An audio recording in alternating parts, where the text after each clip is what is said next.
Hello. Today, I'm gonna do kind of a quick video about throwing sticks, and I'm gonna have a two-part series on throwing sticks, how to throw them, and hunt with them. But today, I'm just gonna talk about the one that I carry and others that you can make, or the others that I have. So first, this is my rabbit stick that I will generally use. And this one is just a straight rabbit stick, and it all depends on personal preference of what type of rabbit stick you like. This one is carved down on the sides to be skinnier, so it's more aerodynamic. You can do that, or you can leave it round depending on your situation. If you're doing a long-term kind of sustaining type rabbit stick that you're going to have for a long time, you might want to put some more work into it, like I did with this one. You see, I kind of put some fancy I burned it around the handle, and I carved it down, and I put vegetable oil on it to give it kind of a stain, and it works really good. And you want it to be about from your armpit to palm, armpit to wrist, tip of your fingers, all personal preference. Some people like theirs a little bit shorter, like armpit to wrist, or some like it longer, armpit to fingertips. The other type that you can make is a round rabbit stick, or a bent one, and you can make them like a boomerang type rabbit stick, which those are returning. They actually do return to you, and they were made that way so that the Aboriginals in Australia, when they threw at geese and ducks that were flying in the air, when they threw it up in the air, it would come back to them if they missed. And that was the idea with that. But generally the throwing stick or rabbit stick is a non-returning hunting tool. So you see this one, it kind of curves towards the front. It almost has more of a straight handle and curves up here towards the end. That's a type you can make. This one goes really fast. It's really good rabbit stick. You see I have the fancy burnt handles on that one as well. And I did carve this one down. I don't carve them down really thin to the point where they lose a lot of weight. You don't want one that's really light, because it won't have a killing power. This one is kind of a strange looking one that you may not have seen before. But this one has a weighted end right here, so it's more like a club. You can hit dispatch game with it if it's caught in a trap. If you want to hit it over the head, it's really good for that. And it also is a throwing stick. The idea with this is the one end that's heavier. It may spin better. I don't really notice a difference with one end being heavier. It doesn't really matter. This one will give you some more force when you're striking, though, if you have a weighted end. This one's kind of a small one. It just kind of has a slight bend to it. You can make one like that as well.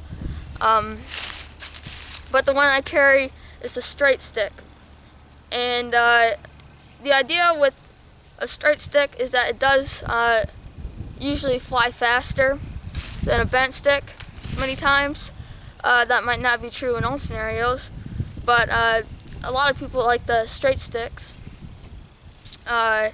especially when they're carved down. They work pretty good. But the idea is that if you have a stick that's all bent and has lots of knots in it, it won't fly as fast. So you want one that's as knot-free as possible, and that's, if you're planning on making a straight stick, is as straight as possible. And this one works pretty good. Really, I don't notice too much of a difference between the straight and the bent sticks. It's just all personal preference. This one may not be it might not be as easily carried in your belt because it's straight. You can slide right down through your belt and fall out on the trail. Whereas this one has that bend in there, it might hook into your belt a little bit better. So that depends on what you like. And the history of rabbit sticks. Rabbit sticks have been used forever. Since the beginning of time, we've had sticks. So, they've been used for a very long time. It was reported the ancient Greeks ancient Egyptians, sorry. The ancient Egyptians used them to hunt ducks a lot, and obviously the Australian Aboriginals used the boomerang and other throwing sticks, not just the boomerang, to hunt ducks and small game as well. And the Native Americans of North America used rabbit sticks a lot as well. And Daniel Boone was actually said as a child to have made a club, which must have been a rabbit stick, and he went out and he would kill small game and bring it back to his cabin for his family to eat. So rabbit stick has a huge history throughout our history, and it's definitely a tool you should check out and try to use. In the way of what game you can harvest with the rabbit stick, it really depends on your skill.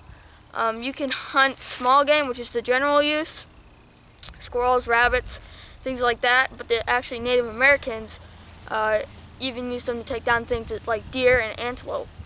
So it depends on your skill. The Native Americans were very skilled with these, and they would take out, there's accounts of the Native Americans throwing these rabbit sticks at very far distances and killing deer with them. It really depends on how skilled you are. So, personal preference, whether you like the straight stick or the curved stick, I think there's not really a difference if they're, carved down about the same. You really won't notice the difference. Another, if I can get it out, another good source of a rabbit stick, instead of making one specifically, is your tomahawk handle. And these make really good rabbit sticks as well. They fly really fast.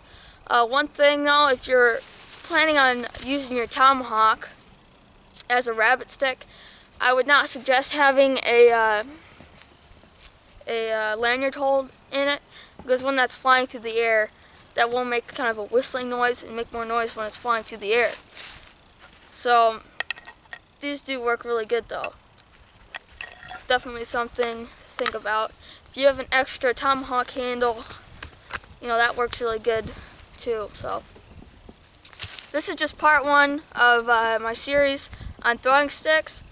I just wanted to talk about some of the different types of throwing sticks and kind of the history of them. So in part two, we'll do a lot of throwing. We'll talk about different throws you can use, like the sidearm throw, and might go out for a rabbit hunt this year. So thank you for watching, and I'll see you on the next one.